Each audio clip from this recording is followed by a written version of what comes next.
الحمد لله رب العالمين والعاقبة للمتقين والصلاة والسلام على أشرف الأنبياء والمرسلين وعلى آله وصحبه أجمعين. أما بعد فقد قال الله تبارك وتعالى في القرآن المجيد والفرقان الحميد: أعوذ بالله من الشيطان الرجيم. بسم الله الرحمن الرحيم.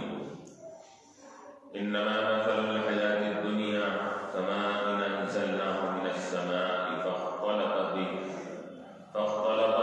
نبات الأرض مما يأكل الناس والأنعام حتى إذا أخذت الأرض زخرفها وزينت وظن أهلها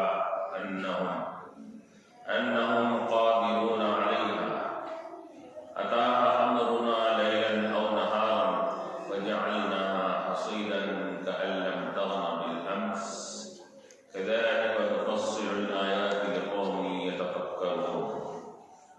والله يدعو إلى دار السلام ويهدي من يشاء إلى صراط مستقيم للذين أحسنوا الحسنى وزيادة ولا يرهق وجوههم قتر ولا ذلة أولئك أصحاب الجنة هم فيها خالدون. الذين كسبوا السيئات جزاء سيئة بمثلها وترهقهم ذلة ما لهم من الله من عاصم كأنما أغشيت وجوههم قطعا من الليل مظلما أولئك أصحاب النار هم فيها خالدون. صدق الله العلي العظيم. قال تعالى في مقام آخر في شأن حبيبه الكريم: إن الله وملائكته يصلون على النبي يا أيها الذين آمنوا صلوا عليه وسلموا تسليما.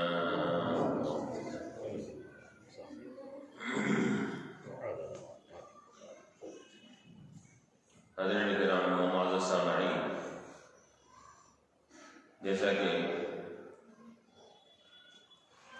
اس سے پہلے کے درس میں بتایا گیا تھا کہ کافر کا طریقہ ہوتا ہے کہ مصیبت کے وقت میں وہ اللہ کو پکارتا ہے، دعائیں کرتا ہے، پھر مصیبتیں ختم ہو جائیں تو پھر یہ اللہ تعالیٰ سے دور ہو جاتا ہے، کنارہ کشی اختیار کر لیتا ہے اور وہ مصیبت کے دور ہونے کو دنیا کے اسباب کی طرف منسوخ کر دیتا ہے کہ اللہ نے دور نہیں کی، مصیبت فلاں کی وجہ سے، فلاں سبب کی وجہ سے دور ہوئی، یہ کہتا ہے۔ تو اللہ تعالیٰ یہاں پر مثال دے رہا ہے دنیا کی: انما مثل الحیات الدنیا، یقیناً دنیا کی زندگی کی مثال کماء انزلناہ من السماء، اس پانی کی طرح ہے جس کو ہم آسمان سے اتارتے ہیں۔ تو اب یہاں پر اللہ تعالیٰ نے جہاں ان کے سابقہ آیات میں دعاؤں کا ذکر کیا، ان کے رب سے گڑگڑانے کا ذکر کیا، تو اس کے ساتھ ساتھ یہ اللہ تعالیٰ نے فرما دیا کہ چونکہ کافر جب پکارتا بھی ہے اللہ تعالیٰ کو تو اس کا پکارنا یہ سچے دل سے نہیں ہوتا، مصیبتوں کو دیکھ کر پکارتا ہے، تو اس کا پکارنا، دعا کرنا یہ رائے گا اور بیکار جاتا ہے۔ اب اللہ تعالیٰ کی حکمت پر ہے، اگر سننا چاہے تو سنے دنیا میں، لیکن آخرت میں تو اس کی پکار کا کوئی نہ جواب ہے نہ کوئی اس کے اوپر ثواب ہے۔ کیوں؟ لاکھ انہیں گڑگڑا لے، لیکن چونکہ ایمان اس کا پایا نہیں جاتا تو اس کا پکارنا یہ قابل شمار نہیں ہوگا۔ لیکن ایمان والا اگر مصیبتوں میں پکارتا بھی ہے اور آزمائشوں میں رب کے سامنے گڑگڑاتا ہے تو اس کا پکارنا یہ اس کو دنیا میں بھی فائدہ پہنچاتا ہے، آخرت میں بھی فائدہ پہنچاتا ہے۔ کیوں؟ اس وجہ سے کہ ایمان والے کا پکارنا اور اللہ کے سامنے گڑگڑانا عبادت ہے، اور ایمان والے کی عبادت یہ دنیا میں بھی کام آتی ہے، آخرت میں کام آتی ہے۔ اور کافر کا پکارنا عبادت نہیں ہوا کیونکہ ایمان ہی نہیں ہے، اس وجہ سے اس کو دنیا میں کام آئے گی نہ آخرت میں کام آئے گی۔ تو یہاں اللہ تعالیٰ مثال دے رہا ہے کہ جو دنیا کو بٹورتے ہیں، جمع کرتے ہیں، اور دنیا کی سبزی شادابی اور اس کی نکھار، اس کے رونق کے اوپر فریب کا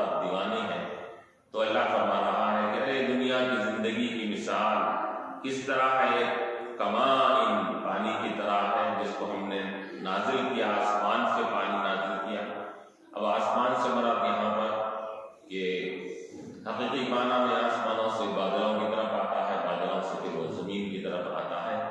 تو آسمان سے ہم بادلوں سے پانی کو ہم نازل کیا تو فاختلط به نبات الارض، تو اس پانی سے زمین کے پودے اور چھوٹے چھوٹے نباتات، اگنے والی چیزیں اس پانی کے ساتھ ملی۔ فاختلط به نبات الارض، کیا ہوئی کہ فاختلط به، اس پانی کے ساتھ یہ نبات الارض، زمین کے پودے اس کے ساتھ مل گئے اور اس ملنے کے بعد اس کے اندر پودوں کے اندر سرسبزی اور شادابی آ گئی۔ پانی آنے کی وجہ سے زمین کے اندر کے موئے کے باہر نکل کر زمین کو پورے گھیر لیے۔ تو نبات الارض مما یاکل الناس والانعام، وہ زمین کے وہ پودے ہیں جس کو لوگ بھی کھاتے ہیں، چوپائے بھی کھاتے ہیں۔ لوگ کیا کھاتے ہیں؟ انسان چاول کھاتا ہے نکلنے والے زمین سے، گیہوں کھاتا ہے، اور مختلف سیڈس اور بیج جو نکلتے ہیں اس کو کھاتا ہے۔ تو یہ انسان اس کو کھاتا ہے، اور چاول کے اوپر کا دھان ہے، گیہوں کے اوپر کا بھوسا ہے، وہ جانور کھاتا ہے اس کے اندر۔ تو مما یاکل الناس والانعام، یہ زمین سے اگنے والی چیزیں جو اللہ اگاتا ہے اس سے انسان بھی کھا رہے ہیں، جانور بھی کھا رہے ہیں۔ یاکل الناس والانعام حتی اذا اخذت الارض، تو وہ آسمان سے پانی اتر کر یہ کیا کرتا ہے؟ زمین کو سرسبز و شاداب بناتا ہے۔ حتی اذا اخذت الارض زخرفها، یہاں تک کہ زمین اپنی رونق کو پا لیتی ہے، اپنی نکھار کو پا لیتی ہے۔ زمین کی رونق اس کی سرسبزی اور شادابی سے ہے۔ زمین اگر اس کے اوپر پودے نہ ہو، ہریالی نہ ہو تو پھر اس کو بیکار معلوم ہوتی ہے۔ تو زمین کی آبادی اور اس کی رونق کس سے ہے؟ وہ جب وہ لہلہاتے ہوئے تو باغات کے ذریعے سے، درختوں کے ذریعے سے جب لہلائے تب اس کی آبادی سمجھی جاتی ہے۔ تو اذا اخذت الارض، تو زمین لے لیتی ہے اپنی رونق کو، وزینت، اور مزین ہو جاتی ہے، آراستہ ہو جاتی ہے۔ تو زمین مزین کیسا ہوتی ہے، آراستہ کیسا ہوتی ہے؟ تم مثال دے رہے ہیں تو مفسرین فرماتے ہیں کہ زمین کے آراستہ اور زینت والی ہونے کی مثال یہاں دلہن سے مثال دے رہے ہیں۔ دلہن جب کیا ہے، بن سبر کر جب رہتی ہے تو اس کے اندر نکھار آتا ہے، اسی طرح زمین کے اندر بھی نکھار کب آتا ہے؟ جب اس کے اوپر پودے، سرسبزی، شادابی، ہری بھری ہریالی، گرینری جب دو طرف پھیل جائے تو اس زمین کی رونق ہے، زمین کی زینت ہے۔ گویا کہ اس کو دلہن کی طرح سجا دیا گیا ہے۔ تو دلہن کی طرح کب سجتی ہے؟ جب اس کے اوپر پیداوار طرف سے پھیلی ہوئی ہوتی ہے۔ تو زخرفها وزینت، وہ زمین مزین ہو جاتی ہے اور آراستہ ہو جاتی ہے، بن ٹھن کے تیار ہو جاتی ہے۔ تو وظن اہلها، تو زمین والے، کھیت والے، وہ باغ والے یہ گمان کرتے ہیں انہم قادرون علیہا، کہ ہم اب اس پیداوار پر، یہ کھیت کے تمام چیزوں پر، پیداوار پر، یہ نکلنے والی نباتات کے اوپر، یہ پودوں کے اوپر ہم قدرت رکھ رہے ہیں، اور ہم کو اس پر قدرت حاصل ہے، اور ہم جو چاہیں اس کا ہم کیا ہے فائدہ حاصل کر سکتے ہیں۔ اس میں سے کچھ کھائیں گے، کچھ بیچیں گے، بنا کریں گے، وہ فائدہ حاصل کریں گے، یہ انسان سمجھتا ہے۔ تو عطا امرنا لیلا او نہارا، جیسا ہی آسمان سے پانی برس کر زمین لہلہانے لگتی ہے اور زمین والوں کے منہ میں پانی آنے لگتا ہے، اور وہ بڑے ہی تھوڑا سا گھمنڈ اور تکبر کے مقام پر پہنچ جاتے ہیں کہ اب تو کیا ہے، اب کوئی بات نہیں ہے ہمارے لیے رکاوٹ کی، اب تو سب چیزیں ہمارے لیے میسر ہو گئی، اب کوئی کیا ہے رکاوٹ کا کوئی بات ہی نہیں رہی۔ جب تھوڑا سا گھمنڈ کرنے لگتے ہیں تو اللہ تبارک و تعالیٰ کی طرف سے اللہ فرماتا ہے عطا امرنا، ہمارا حکم اس زمین پر آ جاتا ہے رات و رات دن کے وقت میں، فجعلنا حصیدا، اور ہم اس باغ کو کٹی ہوئی کھیت کی طرح بنا دیتے ہیں۔ وہ بڑا گھمنڈ کر رہا تھا، تکبر کر رہا تھا، یہ فخر کر رہا تھا کہ اب میرے باغ کو کون نقصان پہنچا سکتا ہے، اب تو پوری سرسبزی آ چکی ہے۔ تو اللہ تعالیٰ فرما رہا ہے کہ تو اپنے اس چیز کے اوپر گھمنڈ اور فخر مت کر، یہ کبھی بھی تیرا باغ ختم ہو سکتا ہے، جل کر خاکستر ہو سکتا ہے، یا اللہ تعالیٰ اس کو کٹے ہوئے کھیتی کی طرح بنا دے گا۔ وَجَعَلْنَا حَصِيدًا، تو ہم نے اس کو کیا بنا دیا؟ ایسی کٹی ہوئی کھیتی کی طرح بنا دیا، کَأَن تَغْنَ بِالْأَمْسِ، جو ایسا معلوم ہوتا ہے کہ اس مقام پر کل تک بھی کوئی چیز نہیں تھی۔ بالکل ایسا ہو جاتا ہے کہ کیا ہے یہ، کیا ہے کئی زمانے سے یہ زمین کے اوپر پیداوار آئی تھی یا نہیں آئی تھی، ایسا اللہ تعالیٰ اس کے سامنے فرما دیتا ہے۔ كَذَلِكَ نُفَصِّلُ الْآيَاتِ، اسی طرح ہم آیات کو ہم کھل کھل کر مثالیں دے دے کر وضاحت کے ساتھ سمجھا کر اللہ تعالیٰ فرما رہا ہے، تفصیل کے ساتھ آیاتوں کو بیان کرتے ہیں۔ لِقَوْمٍ يَتَفَكَّرُونَ، اس کے لیے، اس قوم کے لیے جو غور و فکر کرنے والی ہے، جس کے اندر فکر کا مادہ، عقل کو کام میں لانے کا مادہ اس کے پاس ہے، ہم اس کے لیے مثالیں دے رہے ہیں۔ تو یہ مثال اس کی ہے کہ دنیا کے مال و دولت اگر اکٹھا ہو جائے تو اس پر گھمنڈ اور فخر مت کرو، کبھی بھی تمہارا مال کبھی بھی آنند فرن میں ختم ہو سکتا ہے۔ جس طرح کی کھیتی آ کر اب تم سمجھے تھے کہ اس سال تو بڑے سال بڑے سکون سے گزرے گا اور ہم کو کاغذ کوئی نقصان نہیں ہوگا، لیکن اللہ تعالیٰ کی طرف سے ایسی کرنی ہوتی، بسا اوقات کہ وہ پورا باغ تباہ ہو جاتا ہے۔ تو اسی طرح انسان کو چاہیے کہ مثال دے رہا ہے اللہ تعالیٰ اس کے ذریعے سے کہ دنیا کی، اگر تمہارے پاس دنیا کی دولت، پونجی، ساز و سامان سب مہیا ہو چکا ہے، کسی بھی چیز پر تم گھمنڈ مت کرو، بھروسہ مت رکھو۔ آج یہ چیز ہے تمہارے پاس، کئی مثالیں ایسی بھی دیکھی گئی ہیں کہ رات دنیا سے کیا ہوا ہے، رات ان کے اوپر آسمانی سلطانی بلائیں آئی، آنے کے ساتھ ہی فوراً وہ کل تک کے کروڑ پتی آج روڈ پر آ گئے۔ تو یہ بھی ہو سکتا ہے، ہمیشہ اپنے مال پر، دولت پر، جمع کی ہوئی پونجی پر گھمنڈ مت کرو، اور یاد رکھو کہ ہمیشہ اللہ کی دی ہوئی نعمتوں پر اچھی نیت رکھو اس کے اوپر، اور اس کے حقوق ادا کرو، پھر وہ نعمت تمہارے لیے باقی بھی رہے گی، تمہارے لیے کام بھی آئے گی۔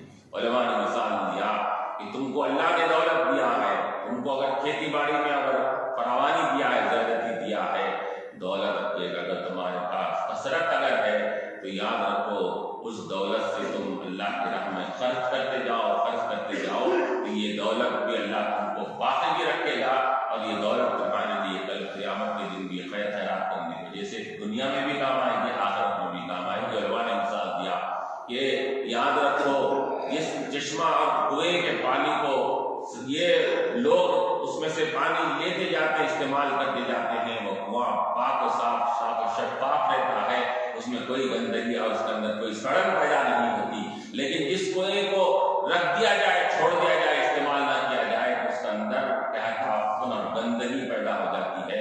تو اسی طرح مثال ہے، اگر تم اپنے مال و دولت کو رکھ کر چھوڑو گے، وہ مال تمہارا تباہ و تاراج ہو جائے گا، نہ دنیا میں کام آئے گا نہ آخرت میں کام آئے گا۔ اپنے مال کو، اپنی دولت کو اگر تم دنیا میں بھی تمہارے لیے کارگر بنانا چاہتے ہیں، آخرت میں بھی فائدہ اس سے حاصل کرنا چاہتے ہیں، تو اس دولت کو اس طرح خرچ کرو جس طرح کنویں سے پانی کو خرچ کیا جاتا ہے۔ جو جیسا جیسا خرچ کرتے جاؤ گے، جتنا خرچ کرو گے پانی اتنا جھرے سے نیچے آتا جائے گا، پانی صاف و شفاف رہے گا۔ تم خرچ کرتے جاؤ، اللہ تعالیٰ کے یہاں غائب کے ایسے جھرے ہیں کہ تم کو نظر نہیں آتے، اللہ غائب سے تمہاری مدد کرے گا۔ اللہ تعالیٰ یہ مثالیں دے کر مختلف طریقے سے انسانوں کو سمجھا رہا ہے کہ دنیا کی زندگی پر دھوکہ مت کھاؤ، دنیا یہ فانی ہے، یہاں کی نعمتیں فانی ہے، یہاں کی تمام چیز ختم ہونے والی ہے۔ انسان کل کے لیے کوشش کرتا ہے، تو علماء مفسرین صوفیہ فرماتے ہیں کہ کافر کی محنت کوشش بھی کل کے لیے ہے، اور ایمان والے اور نیکوکار کی کوشش بھی کل کے لیے ہے، لیکن ایمان والا متقی پرہیزگار کل سے مراد آخرت کی کوشش کرتا ہے، آخرت کی تیاری کرتا ہے۔ کافر کل سے مراد کسی کیا لے رہا ہے، کل سے مراد دنیا کی دولت، دنیا کے مال اور فراوانی کو حاصل کرنے کی کوشش کرتا ہے۔ تو علماء فرماتے ہیں مفسرین کہ یاد رکھیں، جو کل دنیا کے لیے کوشش کرتا ہے تو وہ دنیا اس کو ملے نہ ملے اس کا کوئی بھروسہ نہیں ہے، اس کے اندر مل بھی جائے تو وہ اس کے پاس باقی رہے نہ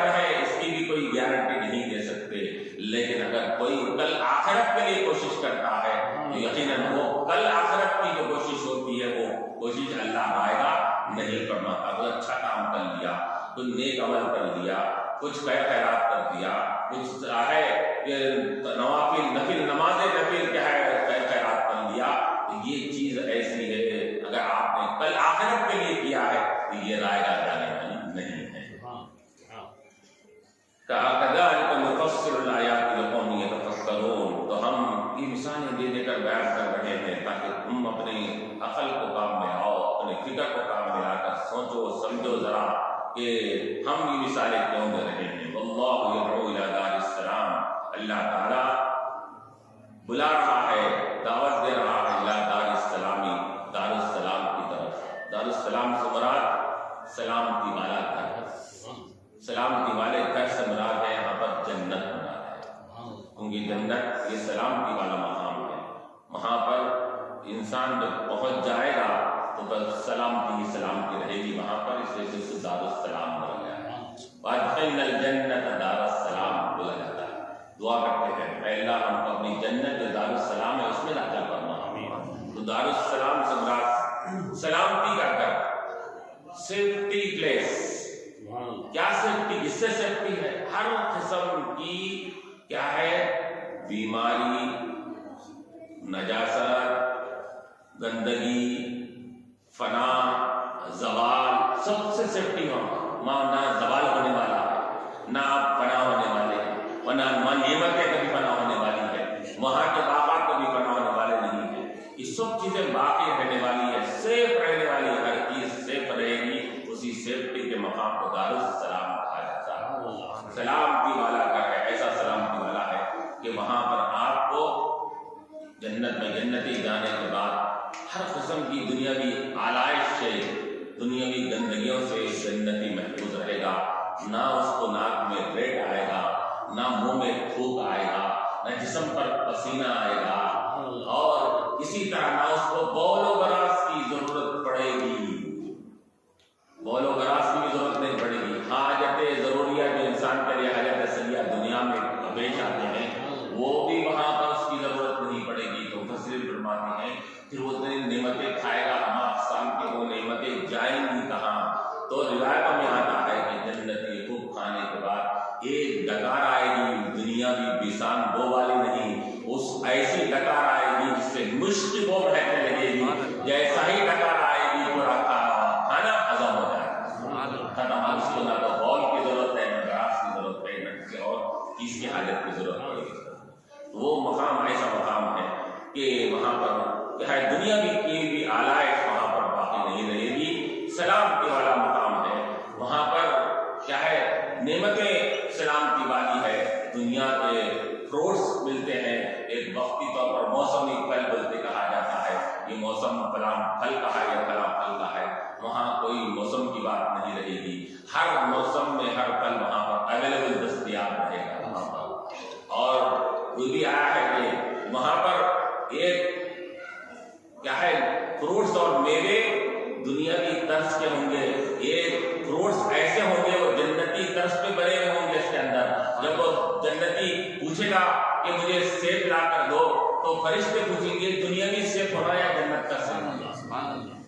اگر تم دنیاوی سیب کھانا چاہتے تو وہ بھی ملتا ہے، یہاں پر ایک الگ قسم کا سیب ملتا ہے، وہ سیب ہونا تو وہ بھی ملے گا۔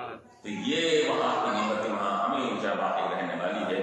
تو یہاں کہا جا رہا ہے اللہ تعالیٰ دار السلام کی طرف بلاتا ہے، یعنی کہ لوگوں کو جنت کی طرف بلا رہا ہے کہ لوگوں تم دنیا میں آئے ہو تو میں تم کو دار امتحان دنیا کو بنایا ہوں تاکہ تم یہاں پر ہمارے امتحان میں کامیاب ہو کر تم دار السلام پر جنت کے مقام پر پہنچ جاؤ۔ اللہ تعالیٰ یہ بندوں کی یہ خبری چاہتا ہے اور یہ اللہ تعالیٰ بلا رہا ہے اس کو جنت کی طرف اور جنت کے راستے کی طرف بلا رہا ہے۔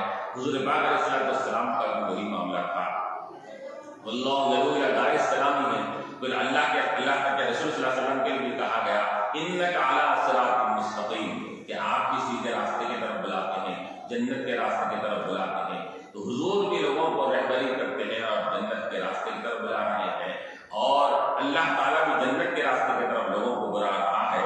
وَيَهْدِي مَن يَشَاءُ إِلَىٰ صِرَاطٍ مُّسْتَقِيمٍ، اور اللہ تبارک و تعالیٰ ہدایت دیتا ہے جس کو چاہتا ہے صراط مستقیم کی طرف، سیدھے راستے کی طرف جس کو چاہتا ہے ہدایت دیتا ہے۔ اب علماء فرماتے ہیں کہ اللہ تعالیٰ راستہ تو ہدایت کا راستہ، جنت کا راستہ ہر ایک کے لیے مہیا کر دیا، آسان کر دیا، لیکن ہدایت کے اوپر جنت کے راستے پر لگاتا کس کو ہے؟ تو جس کو چاہتا ہے، جو یہ اللہ تعالیٰ کے علم میں ہے کہ یہ جنت کے راستے کی طرف چلے گا، تو اللہ ایسے ہو کو جنت کے راستے کی طرف چلے گا۔ تو معلوم یہ ہوا کہ جنت اللہ تعالیٰ نے بنایا ہے، یہ سب کے لیے جنت بنائی دی ہے، کافر کے لیے بھی ہے، مسلمانوں کے لیے بھی ہے۔ تو لیکن اللہ تعالیٰ چاہتا ہے کہ کیا ہے اس کے اندر سب داخل ہو جائے۔ روایت میں آتا ہے کہ تب جب کافر کو کیا ہے جب قبر میں جب اٹھایا جائے گا تو اس کو کیا ہے دونوں ٹھکانے بتائے جائیں گے، اس کے اندر بتایا جائے گا، پہلے بتایا جائے گا جنت اور وہاں کی نعمتیں بتائی گئی پہلے سے۔ ایک آدمی دیکھ کیوں اگر ایمان لاتا تو یہ جنت اور وہاں کی نعمتیں تیرے کو ملتی تھی، تو ایمان نہیں لایا تیرے لیے کہ معلوم ہے یعنی جنت میں تیرا مطلب علماء فرماتے ہیں کہ حدیث سے معلوم ہوتا ہے کہ جنت کافر کی جنت کی ریزرویشن اس کو تھا کہ اگر ایمان لا لے گا تو جنت میں پہنچے گا، لیکن جب ایمان نہ لانے کی وجہ سے اس کا ریزرویشن کینسل ہو۔ اللہ نے تو کیا رکھا ہے، محفوظ رکھا ہے، جنت میں جگہ اس کی محفوظ رکھا ہے۔ اب جب اللہ کو معلوم ہے جنت میں یہ طاقت نہیں جائے گا تو ریزرویشن بھی محفوظ کیوں رکھا اس کے اندر؟ تو مطلب یہ ہے کہ تاکہ اس کو اور تکلیف ہو، پہلے ہی جا کے بولیں گے کہ جنت میں تیرا یہ مقام تھا، دیکھ تیرا یہ سچویشن تھا، یہ تیرا یہ محل تیرا تھا، اس کے اندر دیکھ آج تو ایمان لانے کی وجہ سے کیا کرے گا اللہ تعالیٰ؟ اس کے محل کو بھی ایمان والے کو دے دیں گے، اس کے اندر ایمان والے کو دے دیں گے، تو اس کو کتنا افسوس ہوگا۔ یہ کافر کے افسوس کے لیے اللہ تعالیٰ اس کو کیا کرے گا، جنت میں بڑے مقام بتائے گا، تیرا یہ مقام تھا، یہ محل تھا، تو اگر ایمان لاتا تھا تو کوئی یہاں پر ملتا، تو اب چونکہ ایمان نہیں لایا ہے تو دوزخ میں جلے گا، تو یہ اس کو اپنا مقام تھا جنت میں دیکھ کر اور افسوس ہوگا اس کے لیے، اس کی خاطر اللہ تعالیٰ اس کو یہ کرے گا۔ تو یہاں یہ بول رہے ہیں کہ یہدی من یشاء الی صراط مستقیم، جس کو چاہتا ہے اللہ تعالیٰ صراط مستقیم کی طرف لے جاتا ہے۔ اور صراط مستقیم سیدھا راستہ کون سا راستہ ہے؟ جس میں اللہ اس کے رسول کی خوشنودی حاصل ہو جائے، اور جو کیا ہے ہدایت والا راستہ وہی راستہ ہے جس کو قرآن و حدیث میں سمجھا دیا گیا ہے کہ یہ راستہ حق والا راستہ ہے، اور یہ اس راستے پر چل کر انسان رب تک بھی پہنچے گا اور رب کے دار السلام تک بھی پہنچنے والا ہے، وہی راستہ سیدھا راستہ ہے۔ بلکہ علماء نے فرمایا یہاں پر کہ صراط مستقیم میں سب سے پہلے حضور پاک علیہ السلام کے بارے میں بولا گیا ہے کہ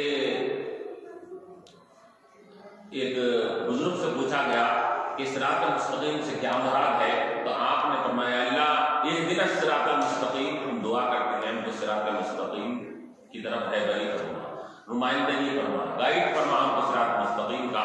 تو ایک بزرگ سے پوچھا گیا کہ حضرت جعفر صادق رحمۃ اللہ علیہ یا کوئی اور بزرگ سے پوچھا گیا کہ صراط مستقیم ہے کیا، تو انہوں نے کیا جواب دیا کہ صراط مستقیم سے مراد محمد صلی اللہ علیہ وسلم کی ذات بابرکت ہے، جو حضور سے وابستہ ہو جاؤ، حضور سے محبت کرو، یہی صراط مستقیم ہے۔ صراط مستقیم کی ابتدا محمد صلی اللہ علیہ وسلم سے ہوتی ہے، وہ بات کے احکامات سب بات کے ہے، سب سے پہلے صراط مستقیم کی ابتدا ہوتی ہے تو محمد صلی اللہ علیہ وسلم سے ابتدا، یہ اگر کسی کو مل گیا تو اس کو صراط مستقیم کی آسان ہو جاتا ہے۔ تو اللہ صراط مستقیم کی طرف رہبری فرماتا ہے، یہدی الی من یشاء الی صراط مستقیم۔ تو یہاں پر دار السلام کہا گیا، تو اسلام کے ایک تو مانو یہ کہ سیفٹی کا مقام ہے، دوسرے علماء نے یہ بھی فرمایا کہ یہ اس کے اندر سلام سے بنا ہے، اس کے اندر کہ اس میں اللہ تبارک و تعالیٰ بندوں کو اپنی جانب سے سلام دے دیتے، اس وجہ سے سلامتی کا کربلا ہے۔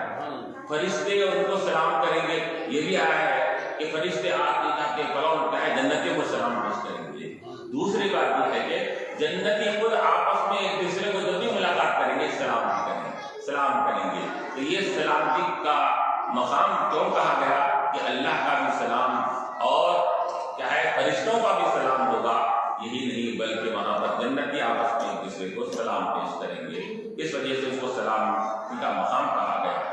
للذین احسنوا الحسنى وزیادہ، ان لوگوں کے لیے جو دنیا میں احسنوا نے اچھے عمل کیے، احسنوا الحسنى ان کے لیے کل قیامت کے دن بھی بہترین بدلہ ملے گا، جزا ملے گی، ان کو ثواب ملے گا جو دنیا میں اچھے عمل کرے۔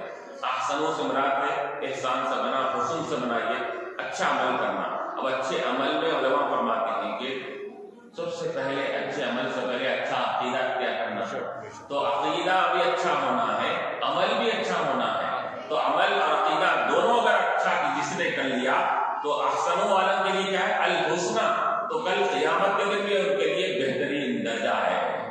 یعنی کیا ہے حسنى سے مراد کیا ہے؟ تو مفسرین فرماتے ہیں، حدیث میں بھی آیا ہے کہ یہاں اچھا عمل کرنے والوں کے لیے وہاں اچھا درجہ ہے۔ تو اچھا درجے سے مراد جنت ہے۔ نیک عمل کرنے والوں کے لیے کل قیامت کے دن ان کے لیے جنت ہے۔ تو حسنى سے مراد جنت مراد دیا گیا ہے۔ اور احسان کی معنی کیا ہے؟ حدیث شریف میں آتا ہے کہ حضرت جبریل علیہ السلام انسانی شکل میں آ کر سوالات کرتے ہیں حضور سے امت کی تعلیم کے لیے۔ تو ایک مرتبہ آ کر سوال کرتے ہیں کہ مل احسان یا رسول اللہ، احسان کسے کہتے ہیں؟ احسان کے معنی کیا ہے؟ تو حضور پاک علیہ السلام نے فرمایا احسان یہ ہے کہ ان تعبد اللہ کأنک تراہ فإن لم تکن تراہ فإنہ یراک، تم اللہ کی عبادت ایسی کرو جیسے اللہ کو دیکھ رہے ہو۔ اگر یہ کیا حالت تم کو میسر نہیں کہ میں اللہ کو کیسے دیکھ سکتا ہوں، تو کم سے کم یہ تصور کرو کہ اللہ مجھ کو دیکھ رہا ہے، اللہ مجھ کو دیکھ رہا ہے، یہ تصور کر کے عبادت کرنا یہی احسان ہے۔ تو معلوم یہ ہوا کہ ہر لمحہ اور ہر وقت اللہ تبارک و تعالیٰ کو تصور میں رکھنا کہ وہ اللہ تعالیٰ ہم کو دیکھ رہا ہے۔ اور جب انسان جس کو پیش نظر رکھے گا تو اس سے احسانی احسان سرزد ہوگا، نیک اعمال اس سے ظاہر ہوں گی، کوئی برے اعمال اس سے ظاہر نہیں ہوں گے۔ کب؟ جب انہیں رب کو یہ سمجھ رہا ہے کہ میرے رب میرے ہمیشہ مجھے دیکھ رہا ہے، میرے اعمال سے واقف ہے۔ اس طرح للذین احسنوا، تو معلوم یہ ہوا کہ احسنوا سے مراد یہ ہے کہ جن لوگوں نے دنیا میں رب کو یہ ہمیشہ اپنا دیکھنے والا سمجھ کر زندگی گزارتے رہے، ان کے لیے کل قیامت کے دن جنت ہوگی۔ وزیادۃ، اور زیادہ ثواب بھی ملے گا ان کو، جنت مل گئی تو اور زیادۃ، اور اس کے اوپر کیا ہے ایڈوانس اور ایکسٹرا ان کو بھی اور کیا ہے ثواب ملے گا۔ تو یہ ایکسٹرا ثواب یہ اس سے مراد کیا ہے؟ تو علماء فرماتے ہیں، مفسرین فرماتے ہیں، حدیث کے ذریعے سے معلوم ہوتا ہے یہ زیادہ مجھے جنت تو ملی، اب اس کے بعد اور کیا ہے؟ تو علماء فرماتے ہیں کہ رب تبارک و تعالیٰ کا دیدار، رب کا دیدار وہ بندوں کو ملے گا۔ تو معلوم یہ ہوا کہ علماء یہ بھی فرماتے ہیں مفسرین کہ نیک عمل کرنے والوں کو جنت ملتی ہے، اور جنت میں جانے کے بعد نیک عمل کا بدلہ تو جنت کی نعمتیں ہیں۔ رب کا دیدار نیک اعمال کا بدلہ نہیں ہے، بلکہ نیک اعمال کرنے کی وجہ سے رب فضل فرما کر اپنا دیدار کرتا ہے۔ تو رب کا دیدار رب کے فضل کی وجہ سے ہوگا، بندے کے عمل کی وجہ سے۔ بندے کا عمل یہ کیا اس لائق ہے کہ وہ رب کے دیدار کا مشاہدہ کر سکے؟ تو اللہ تعالیٰ کیا کرے گا کہ وہ جنت کے مطابق عمل کراتا ہو تو جنت میں جانے کا مستحق بن گیا، تو اللہ تعالیٰ کیا کرے گا؟ وہ اپنے فضل و کرم سے، اس وجہ سے فضل و کرم سے عطا فرمائے گا۔ اس وجہ سے یہاں یہ نہیں بولا گیا کہ اچھا عمل کرنے والوں کا بدلہ جنت ہے اور ہم اضافہ ایکسٹرا دے رہے ہیں۔ ایکسٹرا کیا دے رہے ہیں کہ ہم اپنی طرف سے اپنے فضل سے اس کو دیدار بھی کریں گے۔ تو یہ رب کا دیدار کیا ہوگا؟ نیک بندوں کو ہوگا، اور وہ رب کا دیدار ہر جنتی کو ہوگا۔ تو علماء فرماتے ہیں کہ ہر ایک کے اپنے اعمال کے اعتبار سے ہوگا۔